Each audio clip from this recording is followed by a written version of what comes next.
Dans le petit cas que je mettrai finalement aussi dans le cours, parce qu'il est plutôt sympa, et puis ça augure des réflexions que vous pouvez avoir sur cette problématique-là. Euh, on en était arrivé au statut social du dirigeant. Donc je parle bien du dirigeant, donc de la personne qui est en charge de représenter la société.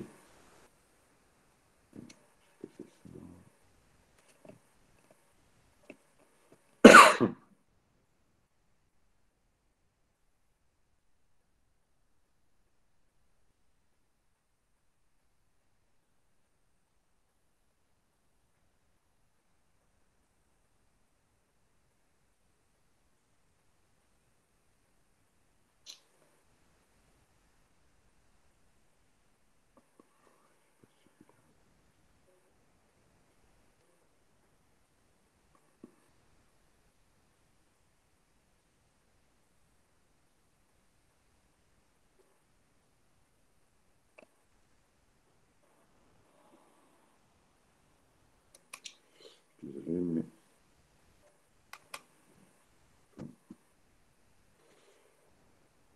comme les tableaux blancs, là, les jams ne sont pas notés, nommés, ils sont juste datés, comme j'en fais évidemment plusieurs par jour, voilà, j'y suis. Je vais pouvoir le reprojeter à l'écran.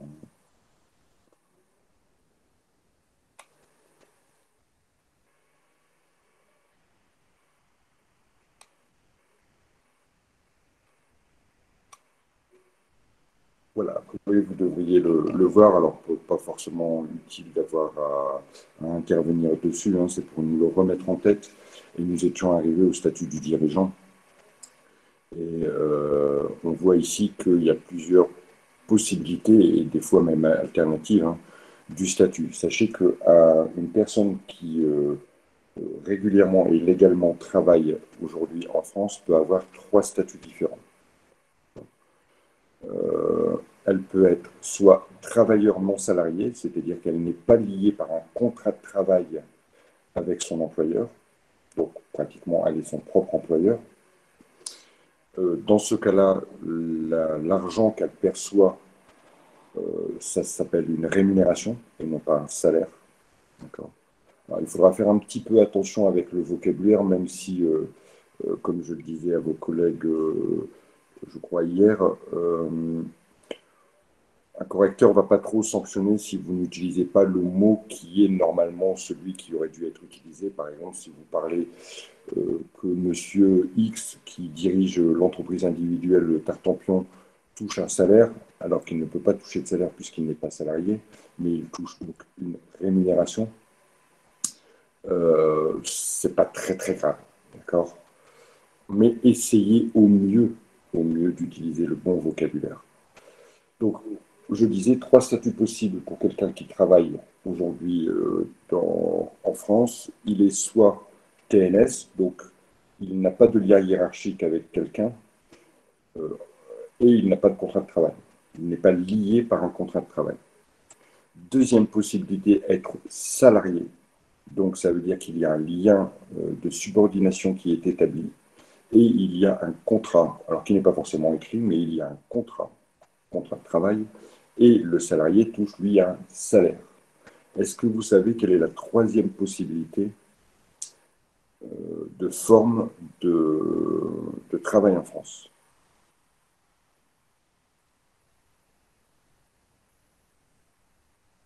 Donc, la troisième possibilité, c'est d'être fonctionnaire. D'accord. Il y a un lien avec l'État, d'accord, et vous touchez un traitement. Donc, voilà les trois formes. Ici, on en retrouve deux, évidemment, il n'y a pas de fonctionnaire ici. On retrouve deux formes de, de travail, finalement, hein, ici. Alors, quelle est la différence, outre le fait qu'on n'ait pas de contrat de travail, on n'ait pas de lien hiérarchique, quoique, on n'ait pas de lien hiérarchique avec un employé, on va dire, quand on est TNS. Donc TNS, c'est travailleur non salarié. Quelle est la différence avec un salarié, à votre avis? Il y a peut-être quelque chose aussi au niveau du chômage, non? S'il y a un problème au niveau de l'entreprise, qu'on touche Ouais, pas d'aide, pas de chômage. ouais, pas mal. Le régime de sécu, effectivement, ils sont affiliés à deux régimes différents. L'un, c'est le régime des indépendants, et l'autre, ça sera le régime général, en général, enfin, le régime général. Alors, il peut y avoir aussi les, euh, les caisses agricoles, hein, les régimes agricoles qui peuvent être aussi éventuellement touchés quand on est TNS ou même quand on est salarié. Quand vous parliez de liquidation, je vous disais que forcément les salaires étaient payés en premier, du coup le dirigeant ne lui toucherait rien. Ok, c'est pas mal comme réflexion, sauf que c'est l'exception. C'est l'exception. Ok, bon bah raté. Non, non, mais c'est bien de le dire parce qu'en plus, ça m'a pas forcément fait tilt à vous en parler. Alors, vous m'avez donné à peu près, hein, vous m'avez parlé de régime, d'accord? Donc, le régime, ça induit aussi des cotisations qui sont différentes. Alors, je ne vais pas rentrer dans le détail de est-ce qu'on paye plus de cotisations quand on est salarié que quand on est TNS. Je ne rentre pas dans le détail parce qu'il y a tellement de possibilités différentes qu'il faudrait y passer une journée pour l'étudier. Et de toute façon, ce n'est pas l'intérêt pour vous, au jour d'aujourd'hui. Demain, si vous devez vous installer, il faudra peut-être y réfléchir. Mais donc, première chose, le régime n'est pas le même, les cotisations ne sont pas les mêmes, et le, donc, le retour de vos cotisations, la couverture sociale, n'est pas la même non plus.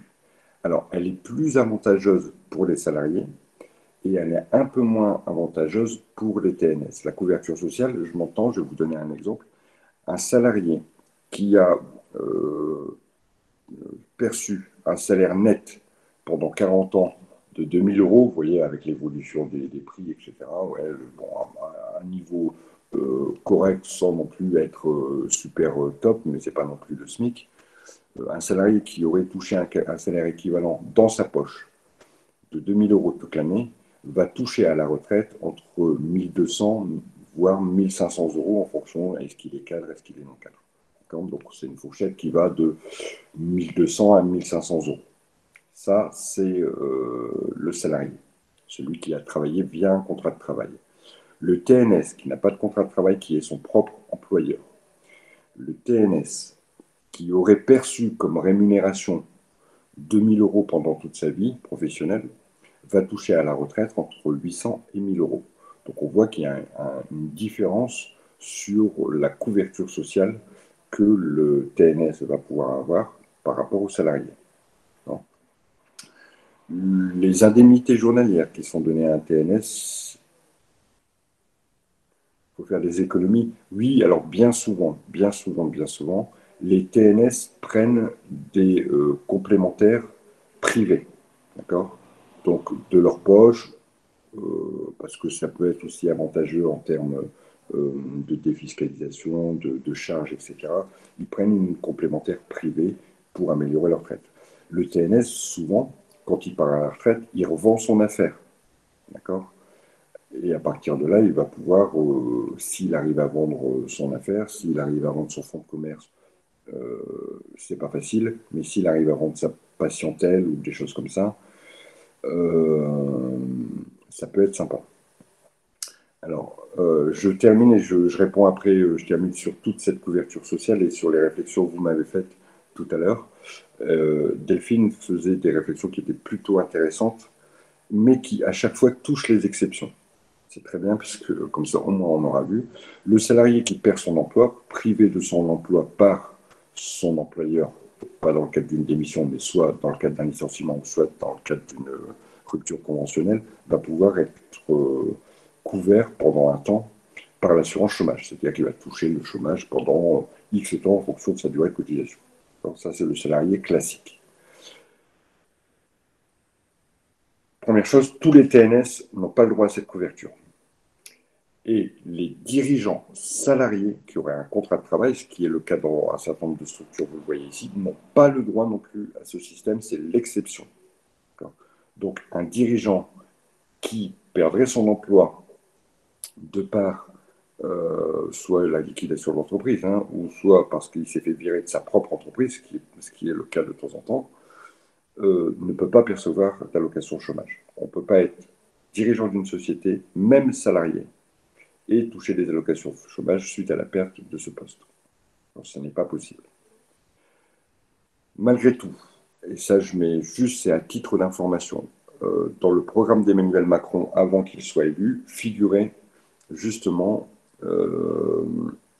des dispositions pour pallier à ce problème. Parce que vous imaginez, moi je monte une petite affaire, je suis en SARL, hein, ou même en EI, peu importe, de toute façon, quelle que soit la forme juridique de l'entreprise, je monte ma petite affaire, et puis ça fonctionne une dizaine d'années, puis au bout d'une dizaine d'années, bah, je tombe sur un marché qui s'épuise, et finalement, bah, je suis obligé d'arrêter.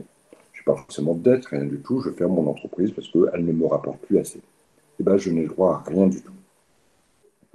J'ai eu le cas d'une personne que j'ai accompagnée pendant un temps. Euh, c'est un gars qui faisait de l'optique et il créait lui-même ses montures de lunettes. Donc c'était quelque chose de assez top niveau.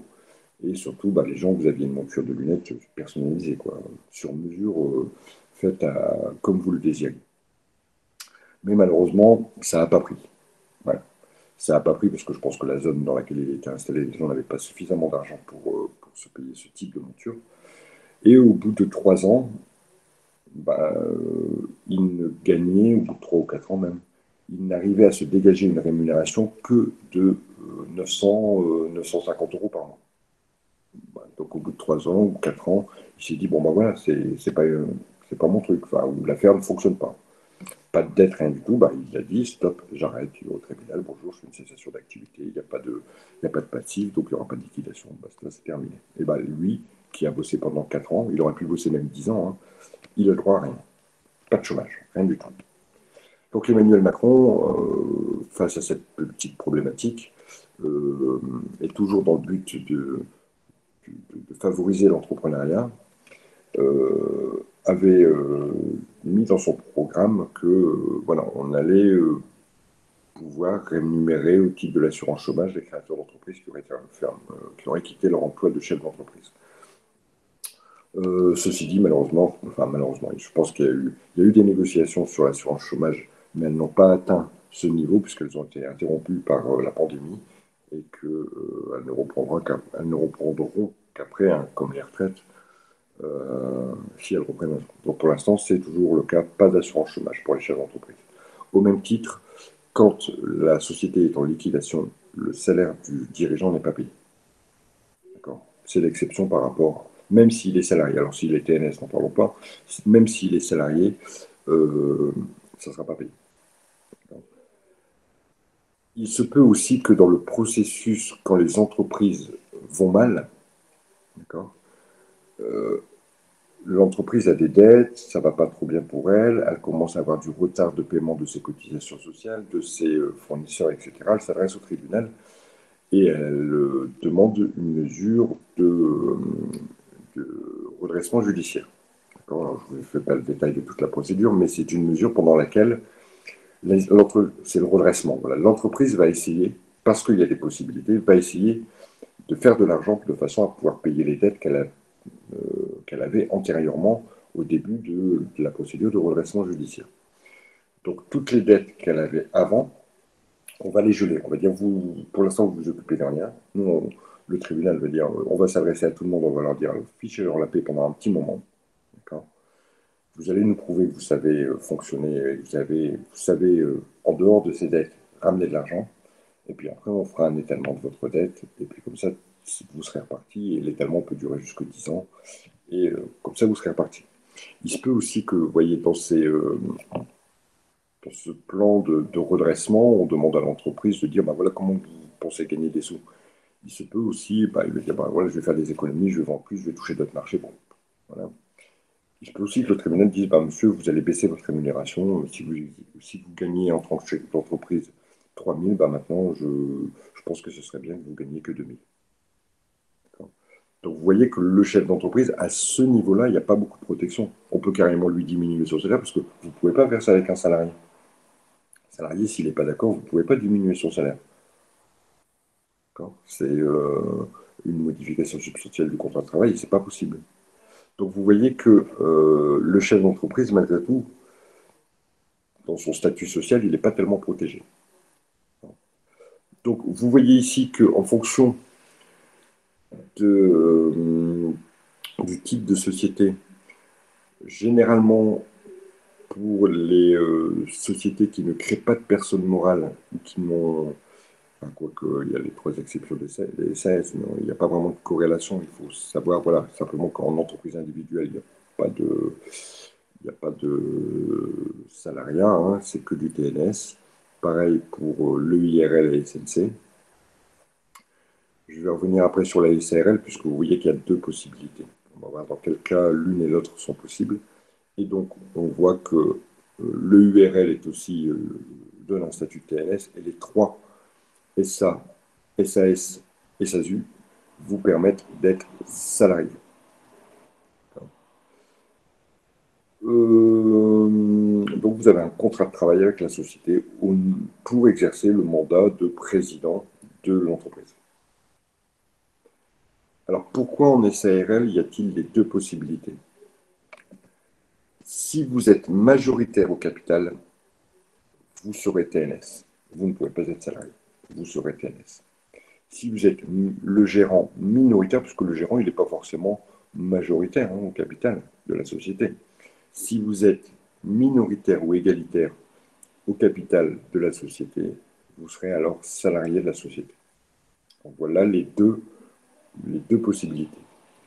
Vous détenez 60% du capital, vos deux autres camarades possèdent 20% du capital, donc ça fait 100% à 3. Vous allez élire à 3 un gérant. Si vous proposez, évidemment, comme vous avez 60%, il y a de fortes chances que vous votiez pour vous, il y a de fortes chances que vous soyez élu, vous serez TNS. Quand vous serez le dirigeant, le gérant de la société TNS. Si vous avez 20%, que vous avez deux associés qui ont 60 et 20, et que vous vous proposiez à être gérant et que tout le monde est d'accord pour que vous soyez le gérant, vous êtes un gérant minoritaire, vous serez salarié. D'accord? Est-ce qu'il y a des questions par rapport à ces problématiques de salariat et de TNS sur le statut du dirigeant? Pas de questions par rapport à ça, vous avez compris? Ça marche.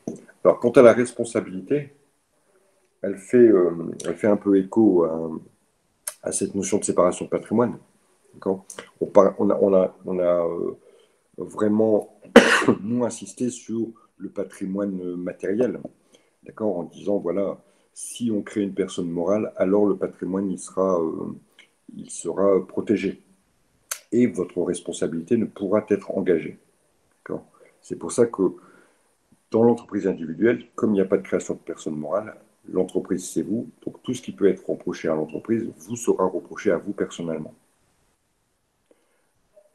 S'il y a des dettes, mais s'il y a aussi des fautes, d'accord, qui ont été réalisées dans l'exercice des fonctions, alors vous pouvez être poursuivi, c'est vous qui serez responsable. Pareil donc pour la SNC, alors que les autres types d'entreprises, la responsabilité, elle sera limitée uniquement à l'apport que vous avez fait au départ. Je vais parler de l'EURL. Vous créez une EURL, vous déposez un capital de départ de 1 000 euros. L'entreprise a des dettes, elle ne peut plus payer, elle est obligée d'être liquidée. Enfin, on la liquide. Vous perdez vos 1 000 euros. C'est votre participation à la perte. Et c'est tout. Voilà ce que veut dire la responsabilité limitée dans chacune des entreprises. Vous remarquez que dans la SNC, on a une responsabilité illimitée et solidaire. Pardon. Ça veut dire que dans les autres entreprises, il n'y a pas de responsabilité solidaire. Vous perdez l'argent que vous avez misé si vous êtes à plusieurs. Je parle toujours, bien sûr, en cas de liquidation. C'est malheureusement le cas d'une entreprise sur deux dans les 3 premières années. Donc, c'est quand même 50% des entreprises ferment dans les 3 premières années, sont liquidées dans les 3 premières années. S'il n'y a pas de dette, c'est tant mieux. Ou s'il y a un tout petit peu de dette, ben voilà. S'il y a beaucoup de dettes, ça pose vraiment des soucis. Donc, encore une fois, il faut faire attention. Dans la SNC, ici, on a une responsabilité illimitée d'abord, première chose, et solidaire. Ça veut dire quoi? Ça veut dire que l'ensemble des associés est responsable de l'ensemble des dettes. Concrètement, imaginons deux personnes qui s'associent. Une personne, Monsieur X, qui a un patrimoine relativement conséquent, il a une maison, il a 2 appartements, il a des voitures, Madame travaille, elle est anesthésiste à l'hôpital de Cambrai. On voit que le couple a des revenus relativement importants et un patrimoine important. Monsieur X s'associe avec Monsieur Y, qui, lui, n'a rien du tout, aucun bien. Il est célibataire, mais il n'a aucun bien. Il débute dans la vie, il a un appartement qu'il loue, une vieille voiture, un vélo, et c'est tout. Quelques meubles, mais bon, rien des meubles Ikea, rien de chose, aucun élément de patrimoine valorisé, d'accord? Rien de valeur. Les deux s'entendent bien et ont des super idées pour monter une petite boîte et décident de s'installer en SNC. Bon, ils ont trouvé ça, ils disent, oh, bah, c'est bien ce statut, ils n'ont pas fait bien attention. Les deux compères créent leur société et vont à la banque chercher un emprunt de 100 000 euros pour pouvoir acheter le fonds de commerce qu'ils veulent exploiter. L'achat se fait, au bout de 2 ans, on n'arrive plus à rembourser l'emprunt. L'exploitation du fonds de commerce n'est pas rentable. Ils se sont un peu plantés dans leur affaire et ils décident de fermer. La banque leur dit, bonjour messieurs, oui, mais attendez, vous me devez encore 80 000 euros à moi. Bah, on ne peut pas les payer. Bah, vous êtes responsable. Donc, monsieur X, qui avait un patrimoine relativement important, vous vous souvenez, il se dit, bon, bah, on va partager en deux, 40-40. La banque dit, non, non, non, non, non, non, non. Je veux mes 80. Je ne veux pas 40-40, je veux 80. Donc, vous vous débrouillez. Je veux 80. Vous vous débrouillez entre vous. Monsieur Y, qui n'a rien du tout, bah, il ne peut pas payer, il n'y a rien. On ne va pas pouvoir aller lui faire le fond des poches, il n'a rien du tout. Si Monsieur X a, lui, la possibilité de payer la globalité de la dette, on lui demandera de payer la globalité de la dette. Donc vous êtes responsable de la dette en entier, à deux. Alors après, Monsieur X pourra se retourner vers Monsieur Y, mais en même temps, s'il n'a rien, ça ne va pas aller très loin, cette affaire. Donc c'est vraiment cette solidarité, les deux sont solidaires. Voilà pour les problèmes de responsabilité. Avez-vous des questions avant que nous passions au TD? Moi, j'ai des questions, en fait. Allez-y, je vous en prie. Mais je vais revenir un petit peu en arrière. Alors, j'ai essayé d'en parler avec mes camarades du BTS, mais j'arrive pas à comprendre la différence entre l'IR et l'IS. Vous avez expliqué quand je vous avais demandé que ça dépendait de qui payait, que l'IR, c'était la personne qui avait créé l'entreprise qui payait, et l'IS, c'était l'entreprise elle-même. Mais j'arrive pas à comprendre qui est l'entreprise elle-même. Quelle est la différence, en fait? D'accord. En fait, vous voyez, personne morale et personne physique, lui, voilà, l'entreprise, elle a ses comptes. Elle a son compte en banque et elle a son mode de fonctionnement. Donc, l'entreprise, on va parler dans le cas de. On va prendre deux cas distincts. On va parler de la SAS et on va parler de l'EIRL, par exemple. D'accord? Ou bien on pourrait même parler de la SASU, qui est à l'IS, et de l'EIRL. L'entreprise a ses propres charges. D'accord? Elle vend des produits, mais aussi il faut payer des salaires, il faut louer des bureaux, etc. Donc ça, on le sait, c'est le compte de résultats qui fait état de tout ça. À la fin, l'entreprise va générer un bénéfice.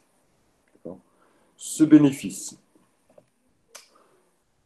dans le cas de l'IS, va être taxé au taux. Imaginons que ce soit 25 000 euros, 25%. D'accord? Sur les chiffres, peu importe, c'est le principe qui nous intéresse. 100 000 euros à la fait de bénéfice, donc on va retirer 25%, d'accord? Donc 25 000 euros d'impôt. Reste 75 000 euros que le chef d'entreprise peut décider de se prendre comme des dividendes, hein, c'est son droit au bénéfice, ou bien il peut décider de les laisser à l'entreprise si l'entreprise a des besoins de financement. Vous voyez qu'il y a une certaine latitude. Et ici, lui, bah, dans ses revenus, c'est tout, basta, il n'y aura pas de... sauf s'il y a eu des rémunérations des salaires, des choses comme ça, mais il intégrera simplement les salaires qu'il a eus au titre de son mandat de président. Donc l'impôt se fait au niveau de l'entreprise. Deuxième possibilité, l'impôt, c'est l'IR, c'est votre, c'est 100 000 euros avec le même schéma de résultat, c'est 100 000 euros. On va venir les mettre dans ses revenus et il paiera des impôts sur 100 000 euros avec les impôts de sa femme, avec les revenus de sa femme, de ses enfants, d'autres revenus. Vous voyez, on vient réintégrer le bénéfice de l'entreprise dans le revenu de monsieur du créateur et on va ajouter bien sûr avec tous les autres revenus du foyer fiscal. Et à partir de là, on va appliquer un taux. Ce taux, il est, pour l'impôt sur le revenu, il est progressif. C'est-à-dire que, pour vous donner une petite idée, hein, si vous êtes tout seul, que vous avez un revenu fiscal de moins de 10 000 euros, vous ne payez pas d'impôt. Si vous avez un revenu fiscal qui est supérieur à 10 000 euros, la partie supérieure à 10 000 euros, vous paierez 11% d'impôt. On a des tranches pour l'impôt sur le revenu. Vous gagnez entre 10 et 25, vous payez 11%. Vous gagnez au-dessus, c'est 30%. Vous gagnez encore au-dessus, c'est 41%. Vous gagnez encore au-dessus, c'est 45%. D'accord ? Donc, vous voyez qu'on a ce système de tranches. Pour l'impôt sur les sociétés, c'est le même taux, quel que soit le montant. Alors, il y a juste un petit taux réduit, mais voilà, c'est 25% que vous gagnez 100 000, 10 millions, 100 millions d'euros. Donc, vous voyez les différences. Et surtout, qui a payé l'impôt? C'est l'entreprise ou la personne. Une fois que l'entreprise a payé l'impôt, la personne, l'argent qu'elle récupère, il y aura aussi des impôts dessus, hein, parce que vous avez payé beaucoup d'impôts, mais ce ne sera plus la même chose. Est-ce que ça éclaire un petit peu? Ça éclaire un peu, ouais. Du coup, en fait, il y a aussi un rapport. En fait, je suis en train de voir ceux qui payent l'IR et ceux qui payent l'IS avec les associés, au final. Oui, Puisque, en fait, je vois que ceux qui payent l'IR n'ont pas de part sociale et pas d'action, tandis que les autres, oui. oui, bien sûr. Parce que si je me demandais, je me disais, mais les associés, du coup, ils ne payent pas d'impôts sur les revenus, sur les parts qu'ils vont toucher. Mais en fait, il n'y en a pas. Alors, voilà, à chaque fois qu'on a de l'impôt sur le revenu, alors à part pour la SNC, d'accord, mais c'est très particulier, euh, c'est généralement quand on est tout seul. Ok, il y a un rapport aussi entre les deux, en fait. Et si on était dans une société, par exemple une SCI, d'accord? Une SCI où il y a des associés, qui est une société civile immobilière, on n'a pas étudié parce qu'on ne peut pas étudier toutes les sociétés. Le bénéfice, ici, la SCI peut être soit l'IR, soit l'IS. Donc une SCI à l'IR, le bénéfice des 100 000 euros, il va être partagé entre les différents associés et c'est une portion du bénéfice qu'il aurait attribué en fonction du nombre de parts qu'ils ont dans la société. C'est cette portion qui va être soumise à l'IR quand ils sont à l'IR. Donc chacun paiera l'IR, mais d'une portion du bénéfice. C'est le cas, par exemple, de la SCI. D'autres questions? Allez-y, Delphine, allez-y si vous avez d'autres choses. S'il y a... Non, c'est bon, ça y est, ça, c'est clair. C'est plus clair. D'autres questions? Oui, du coup, j'ai une petite question. Là, on parlait de l'impôt. On sait qu'on peut changer de type d'entreprise. Je crois qu'on l'a dit, hein. Mhm. Et est-ce que, par exemple, on peut changer, parce que comme les 25% d'impôts sont toujours les mêmes qu'on gagne peu ou beaucoup, est-ce que parfois on peut changer de type d'entreprise par rapport aux impôts? Est-ce que ça peut avoir un impact? Bien sûr. Bien sûr que ça peut avoir un impact. Euh, Ça peut avoir un impact. Oui, s'il y a un besoin, si on sent. Alors, on s'intéresse aux impôts, je vais vous dire franchement, hein, on commence à avoir des stratégies en termes d'impôts quand on gagne beaucoup d'argent. D'accord. L'entreprise qui va gagner jusqu'à 100 000 euros, elle ne va pas tellement s'intéresser parce que de toute façon, à un moment donné, ça reviendra au même. D'accord. Par contre, dès qu'on commence à gagner beaucoup d'argent, effectivement, il y a des stratégies fiscales qui peuvent être mises en place. Ces stratégies, elles doivent prendre en compte absolument l'ensemble du foyer du créateur. Parce que si monsieur, il est à l'IR et qu'il a 5 enfants, ben, vaut mieux peut-être rester à l'IR. Parce que les enfants, ça ramène des parts et que ces parts font diminuer l'impôt. Il ne va pas passer à l'IS. Donc vous voyez que c'est à la fois, lié au bénéfice que va générer l'entreprise, à la fois lié à la situation personnelle de la personne, du créateur.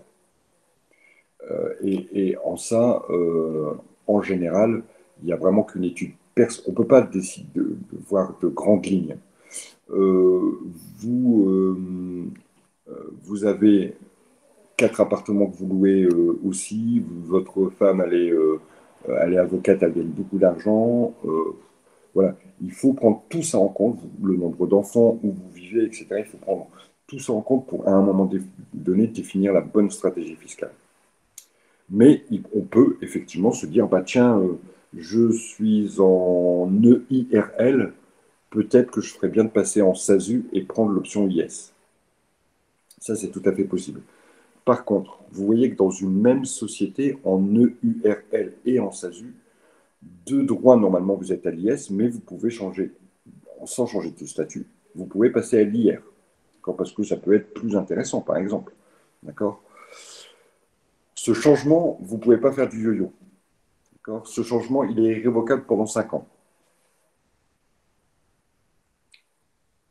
Alors, c'est une fois qu'on a choisi l'IS, on peut choisir, enfin, une fois qu'on a fait une modification, on peut faire une autre modification, revenir, mais pas avant 5 ans. Le choix d'un changement, il est irrévocable à l'intérieur d'une même société, hein, pas entre les sociétés. Vous pouvez très bien créer une EI, ensuite passer en EURL, ensuite passer en SARL dans les 3 ans qui suivent. Il n'y a aucun souci. Mais effectivement, quand vous passez de l'IS à l'IR ou de l'IR à l'IS, ce choix, il est irrévocable pendant 5 ans. On ne peut pas faire du yo-yo en fonction de la situation. D'autres questions?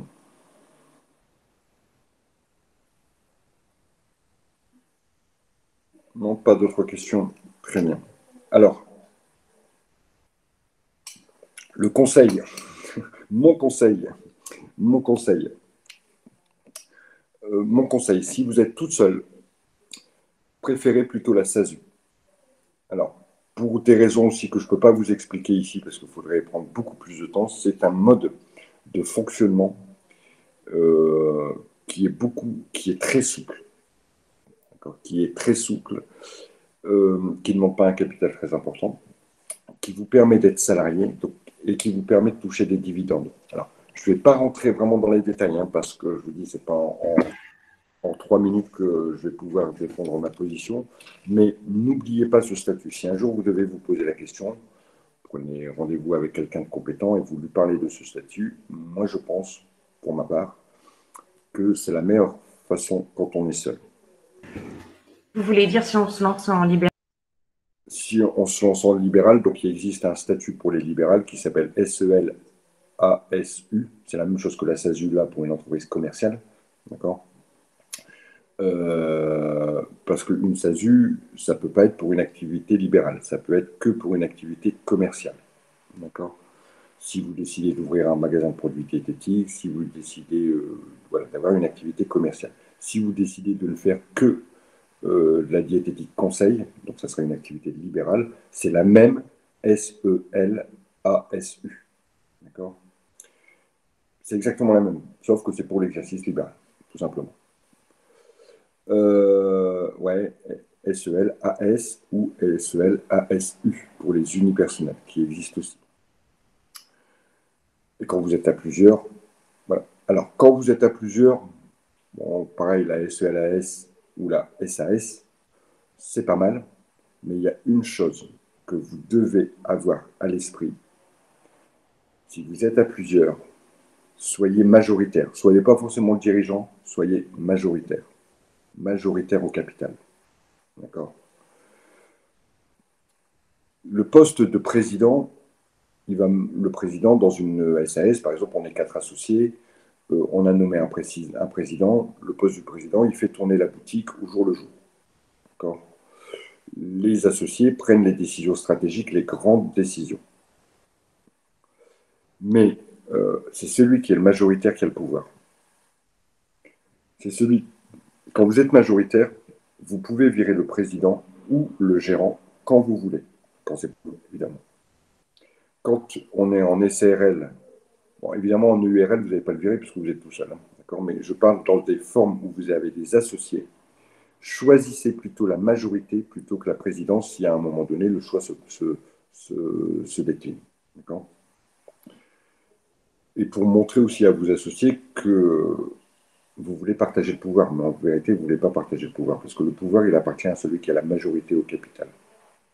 Bon, il n'appartient pas au président d'une SAS ou au gérant d'une SARL. Le pouvoir, il appartient à celui qui a la majorité au capital. Dans une SAS, celui qui a la majorité au capital, il a la possibilité, il a le pouvoir de virer le président quand il veut, comme il veut, sans motif. Vous imaginez? J'ai créé une société avec, j'ai qui là? J'ai Charlène, Aude et Sybille. Voilà, on est à 4. Nous avons créé une SAS, on exploite tel, et puis moi, j'ai 51% des parts, et mes 3 autres complices se partagent le reste des parts. D'accord. Nous avons décidé que ce serait. Aude, elle a l'air de s'y connaître un petit peu. Bon, on s'est réunis, bah, tiens, on va faire ça, on va faire ça, on va faire ça. Bah, il faut un président, hein, d'accord. Donc, le boss de la boîte, et c'est le boss de rien du tout. Hein. Ah, bah, on va décider que c'est Aude.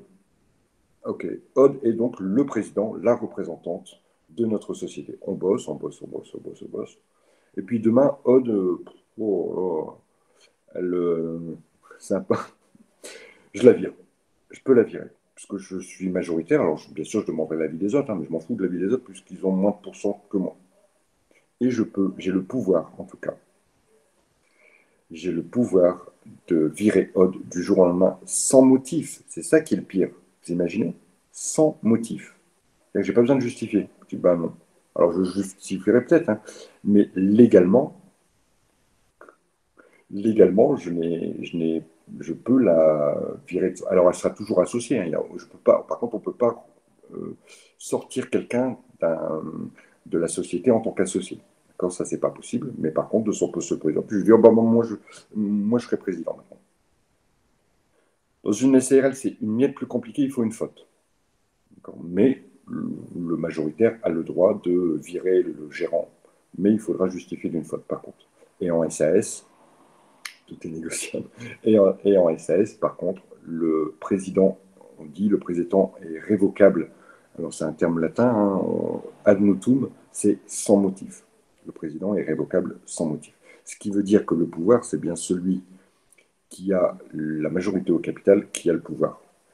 Le pouvoir de fixer le montant de rémunération. C'est une décision d'Assemblée générale. Si vous êtes majoritaire à l'Assemblée générale, c'est vous qui allez décider. D'accord. Donc, si vous êtes en même temps majoritaire et en même temps le gérant ou le président, alors là, vous avez tous les pouvoirs. Là, vous êtes le roi du pétrole. Vous décidez et vous agissez. Le président, il agit, les autres décident. Mais là, si vous êtes majoritaire et qu'en plus vous êtes le dirigeant de la société, vous décidez et vous agissez. Voilà mon petit conseil. Après, c'est pas le but, hein, évidemment. Mais quand on s'associe, c'est vraiment pas le but de dire je vais tirer toute la couverture pour moi. Mais n'oubliez pas que dans les affaires, il n'y a pas de copains. Il y a des gens, des professionnels avec qui on peut bosser.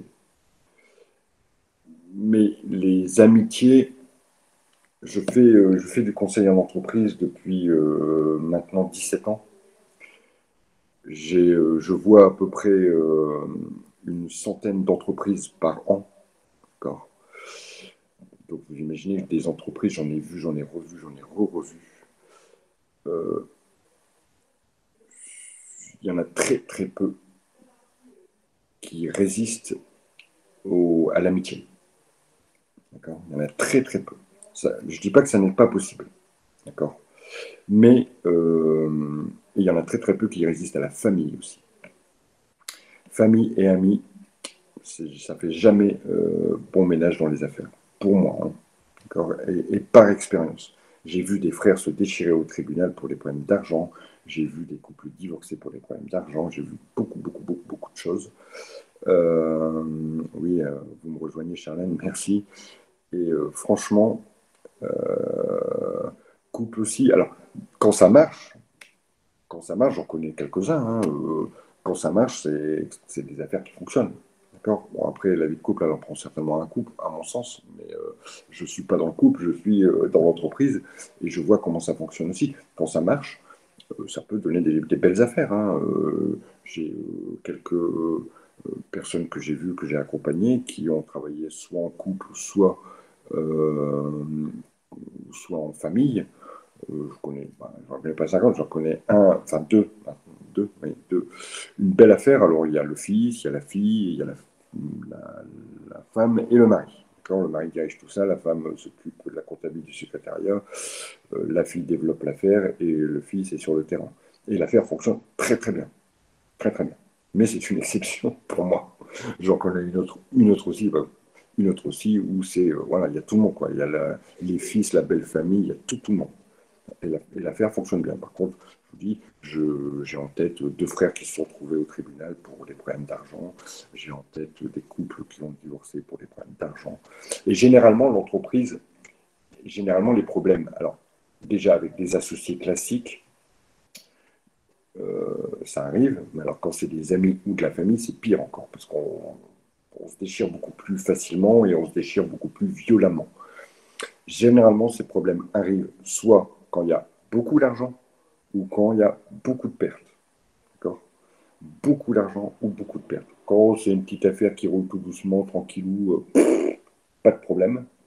Quand on commence à gagner beaucoup d'argent, les gens ont bien souvent des visions différentes. Il y a des fourmis, il y a des cigales, il y a des écureuils, il y a toutes sortes dans la vie. Et voilà. Et quand il n'y a pas d'argent, il y a des fuyards, il y a des volontaires, etc., etc. Et donc, voilà, ça peut être un petit souci quand il faut prendre des décisions importantes. C'est pour ça que avoir la majorité au capital, ça vous permet à vous de prendre les décisions importantes. La personne qui sera le gérant ou la gérante, il va faire tourner l'association. Encore une fois, hein, je vous dis, il fait son rôle, c'est de représenter et de faire tourner la boîte. Signer les chèques, payer les fournisseurs, faire les commandes, etc. Celui qui détient le capital, c'est lui qui prendra les grandes décisions et qui orientera la stratégie de l'entreprise. Et en ça, pour moi, il est beaucoup plus important. Voilà pour les deux, trois petits conseils que je voulais vous prodiguer concernant les... Après, ça peut être une super aventure avec... on peut... Est-il possible de partager des locaux, bien sûr. Bien sûr. Partage des locaux, c'est simplement de la location. Aujourd'hui, il y a des entreprises qui sont spécialisées dans le partage des locaux. Sur des open space ou des bureaux partagés ou je parle de ça parce que j'en connais ou des espaces de coworking. J'en connais un à Valenciennes, vous louez le bureau à 1 heure, pour 1 heure. Imaginons que votre l'activité principale soit d'aller chez vos clients. D'accord. Vous n'allez pas vous prendre un bureau. Au début, peut-être, vous n'allez pas vous prendre un bureau. Vous allez faire un peu votre comptabilité chez vous, gérer le téléphone chez vous, etc. Et puis, vous partirez en clientèle toute la journée. Et puis, un jour, vous devez recevoir un gros client. Bon, bah, comment recevoir un gros client? Zut, je ne vais pas le recevoir chez moi. D'accord, ça ne fait pas très pro. Vous pouvez louer un bureau pour 1 heure. Vous pouvez louer un bureau même à la minute, hein. Il y a des espaces et ça se multiplie de plus en plus. Je sais qu'à Valenciennes, en face à face, il y en a un près de la Chambre du commerce et il y en a un juste en face. À Lille, il y en a plein aussi. Et donc, on peut aussi se partager un bureau. On peut aussi se partager un bureau avec une autre entreprise. Sans problème. D'autres questions? Parce que là, il nous reste 8 minutes. Alors, on va peut-être pas commencer le TD, mais il faudra vraiment qu'on le fasse très rapidement la prochaine fois. Parce qu'on aura passé. Bon, même si c'est un sujet qui est super intéressant, 4 séances dessus. Après, on va attaquer. Alors, bon.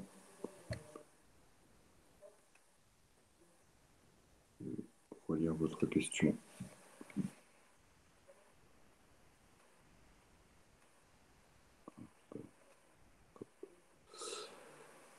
Celui qui a le capital et qui vient quelqu'un est protégé juridiquement, il est dans son droit. Bah, si, alors, j'ai la majorité du capital, d'accord, et je dis, on parle bien du chef d'entreprise, hein, alors on ne va pas le virer, on va le révoquer.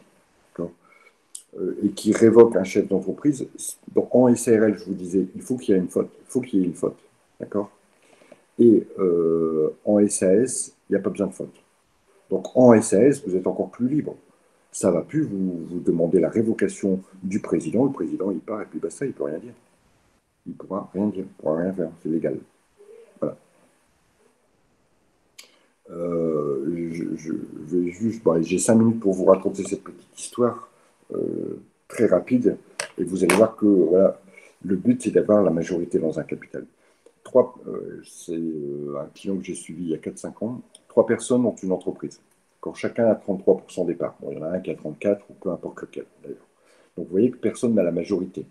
Il faut des alliances de 2 par 2 pour avoir la majorité. L'entreprise fonctionne très bien. C'est une belle entreprise. Il y a Madame X, qui est la gérante. C'est une SARL. Monsieur Y, qui a 33% des parts, qui en plus est un salarié de l'entreprise au titre de chef des travaux.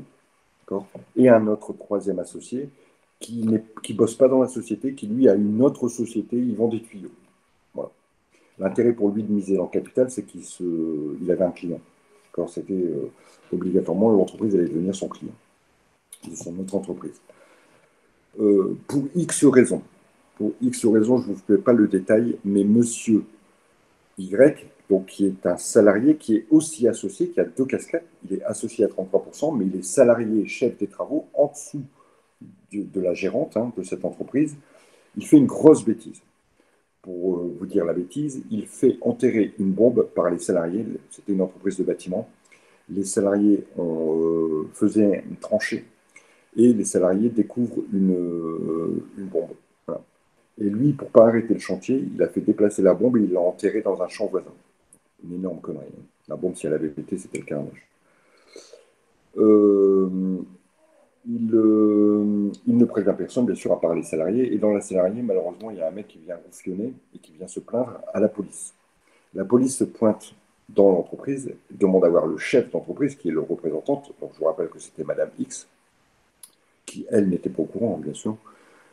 Et lui dit, voilà ce qui s'est passé dans vos entreprises, il y a un salarié qui a porté plainte, mise en danger de la vie d'autrui, etc. Dans ces cas-là, c'est le chef d'entreprise, donc c'est l'entreprise, évidemment, qui est responsable. Et vous risquez d'être inquiété, machin. Elle consulte son avocat lui dit, écoutez, il y a moyen de s'en sortir, vous allez virer le mec qui a fait la connerie, qui a ordonné de déplacer la bombe, puisque c'est une faute professionnelle. Donc vous allez le virer pour faute lourde, sans indemnité.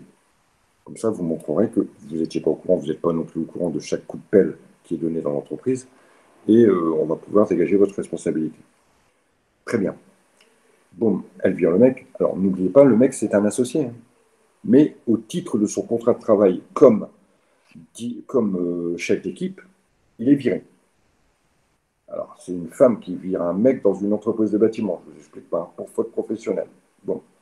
Donc, il est viré. Pas de location chômage, mais pas d'indemnité puisque c'est un licenciement pour faute lourde. À l'Assemblée générale suivante,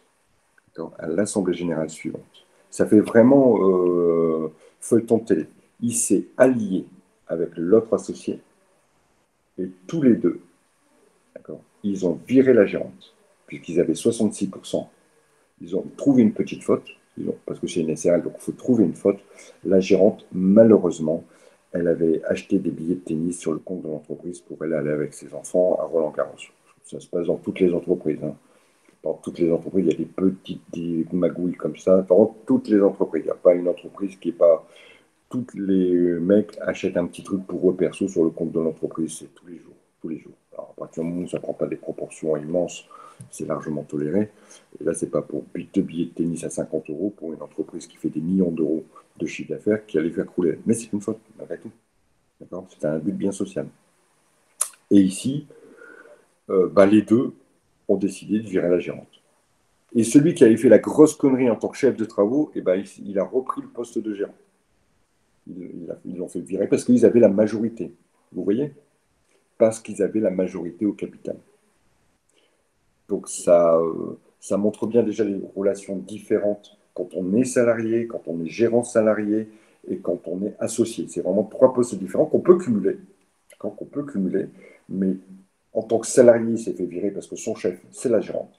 Mais en tant qu'associé, il s'est lié avec le troisième associé de façon à virer elle. À deux, ils avaient 66%. Elle n'en avait que 34%. Elle était minoritaire. Ils l'ont virée. Ils l'ont virée de son poste de gérant. Elle est toujours associée. Parce que ça, c'est impossible de virer quelqu'un en tant qu'associé. À 99% dans 99% des cas.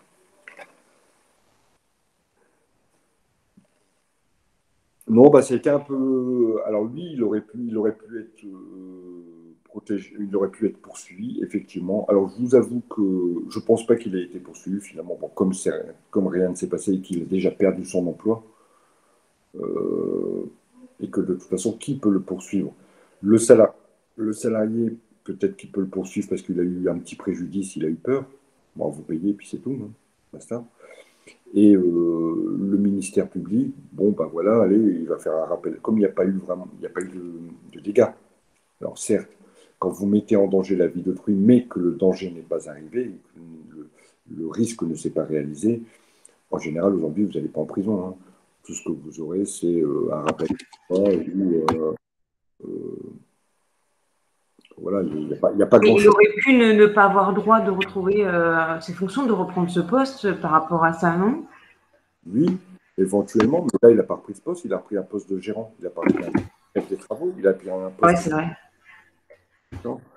Donc, non, non, le truc, il a super bien manipulé, le gars.